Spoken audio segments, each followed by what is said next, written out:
Starfield needs to be a lot of things. It needs to be, at the very least, Fallout in space. It needs to be as expansive as No Man's Sky, as deep as Mass Effect, and given the timing of its release, it needs to live up to the inevitable comparisons to Baldur's Gate 3, a recently released RPG and one of the best received video games ever.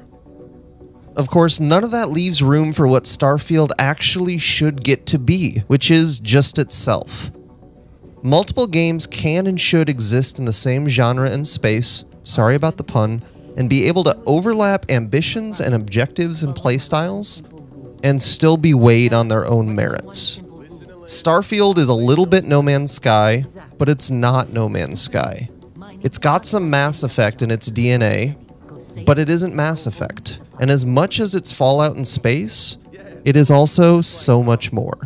Starfield is, for lack of a better word, a moonshot, a lofty, monumental video game that reaches for the stars, and in my experience, attains them so often. The code for this review was of course provided by the people at Bethesda. I'm grateful that they chose me to get to review Starfield early. Now, before we get into it, I want to talk a little bit about how much I've been able to play and how I decided to test performance. Starfield is, it shouldn't surprise you, probably a long game. At the time I'm writing this review, I've played about 32 hours according to Steam. Based on recent statements by Bethesda's head of publishing, Pete Hines, I am absolutely still just at the beginning of the game. Of course, the issue is that with where I'm at in the game right now, I have no way to verify if that's true. I could be at the second to last mission of the main story for all I know, or still in the first act.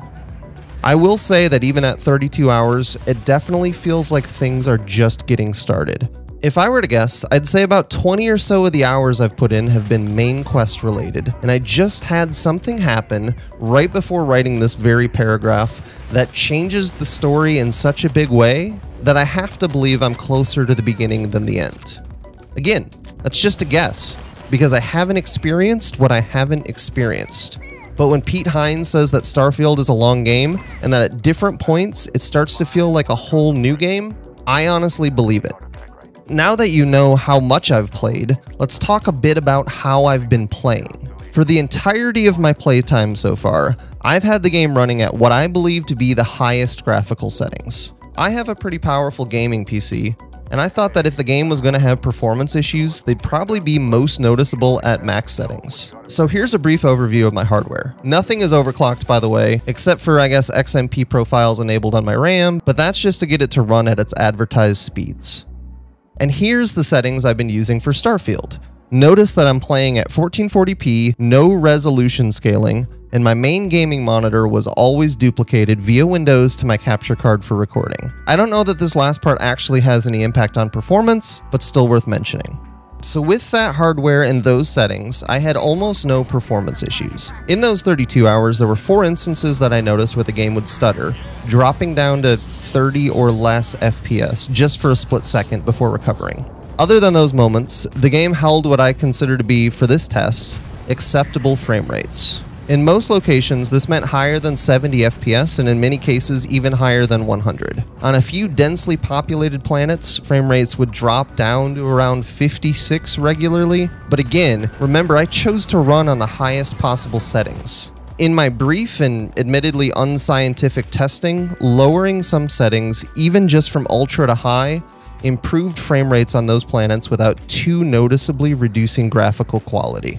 I did experience one crash to desktop while playing, but it happened at the same time the mixer I use for audio stopped working completely, so I can't rule out the possibility that the game crashed due to a suddenly missing audio device. I don't think the point of my review is to really go too deep on performance, unless it had been really bad, I guess, because I don't know that I necessarily have the equipment to test everything with an appropriate amount of scientific accuracy. So let me sum up the performance section of the review like this. On my hardware, on the highest settings, Starfield performs so well that in over 30 hours, I barely thought about performance at all. I just played the game. For my purposes, that's all I need. There's another way to talk about how I've played though, and since we started with a bit about the expectations on Starfield, I wanted to talk to you about how I chose to approach gameplay. Two things that I don't choose to do very often in games, base building and vehicle piloting, are baked right into Starfield. I'll admit that I was nervous going in that they would be so important that I'd feel bogged down by things I didn't necessarily want to do. So far, that hasn't been the case. Base building, called outposts in this game, is possible but honestly hasn't felt necessary yet. You can modify your ship, suit, and weapons, but you can also just find or buy upgrades, so you don't really need to. And piloting your ship is actually kind of fun. I'll admit the space combat isn't that easy for me, but outside of combat, you can almost think of your ship as a fast travel method if you want to. Set your course from the map, and boom, the game takes you where you need to go. Because I haven't been big on vehicle piloting mechanics in the past, and honestly because I've been pressed for time to get this review done, I haven't tried to skip setting course from the map and just steer from planet to planet. But if that's something you're into, I'd encourage you to give it a go. It can be peaceful out in the black, though you never know who you're gonna run into. We think now is a great time to renew your ship's warranty protection plan, or purchase a new one if you lack coverage. It sounds like you're not interested in hearing more. That's too bad. We'll continue to reach out to you with additional opportunities. Thank you. A lot of people will probably be looking for something similar to No Man's Sky when it comes to these activities in particular, and it's possible they can find what they're looking for. I honestly just don't know, because that isn't the game I was trying to play. With all that in mind, I want to now break down the game into some key parts to discuss. First, let's talk about combat. In my opinion, this is the best action combat has felt in any Bethesda Game Studios game ever. It feels like a lot of work has gone into improving gunplay and movement, even from more recent games like Fallout 4 and 76, and everything just feels good. If there's one thing I'm most impressed by, it's how exciting and rewarding combat feels. I do want to mention that as good as the movement has gotten, there are still moments where I would have to stop and go, why can't my character climb up that little ridge? Character movement is great, especially on planets with low gravity, but there are still tricky terrains that your character can stumble over, taking you out of the moment just a little bit. Next, let's talk perks and leveling up. Your character levels up, just like any other game, through XP gained from anything from picking a lock, which was confusing to me at first, but now that I get it, I like a lot better than the old Fallout style, to completing a mission. Each level up, at least so far, gives you 1 skill point to spend. From what I can tell, there are probably 100 skill points in total to earn, and as far as I've seen so far, no way to respec.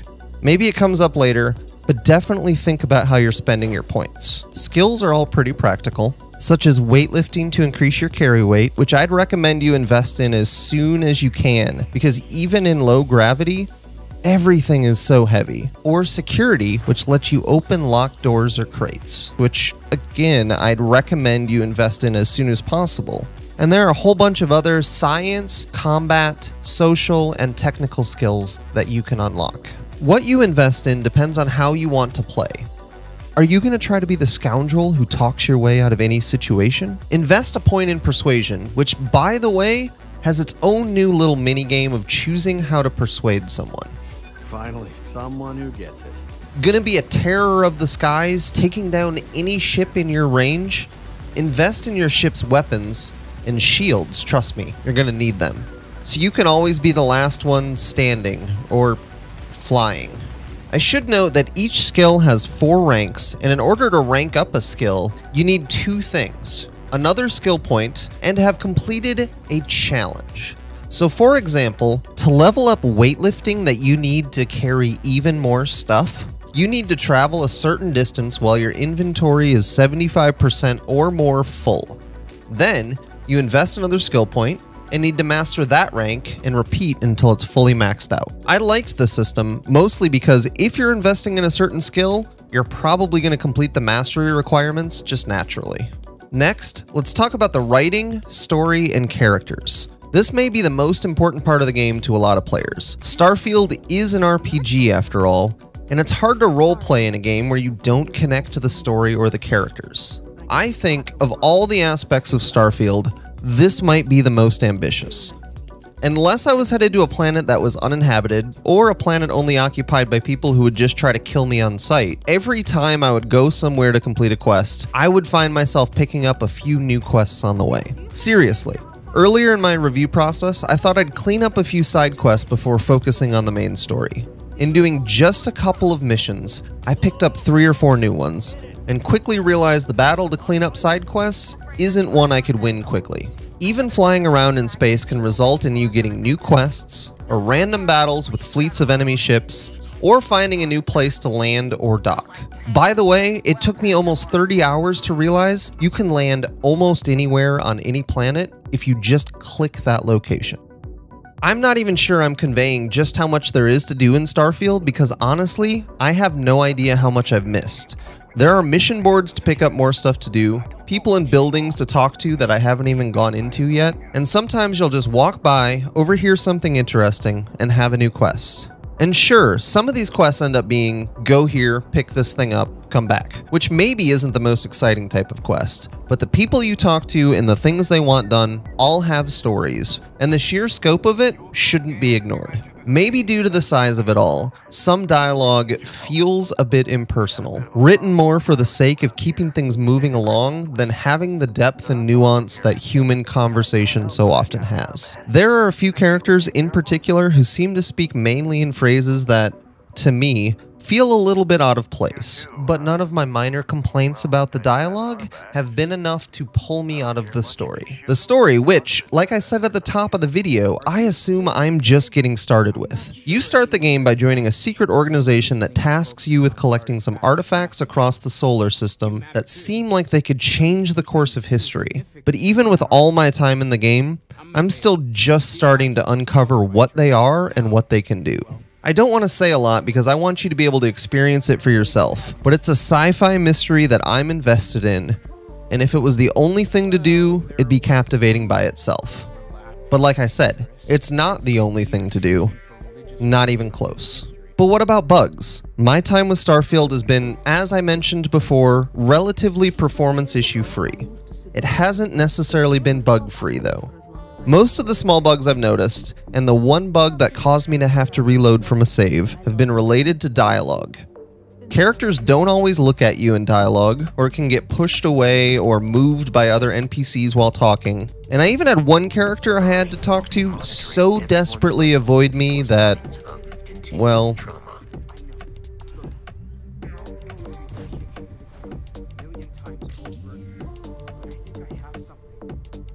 the one time I had to reload to fix a bug involved talking to a character who then got engaged in combat, and I could not continue speaking with them or dismiss them from dialogue. A relatively small issue on the grand scheme of things, but it doesn't hurt to quick save often.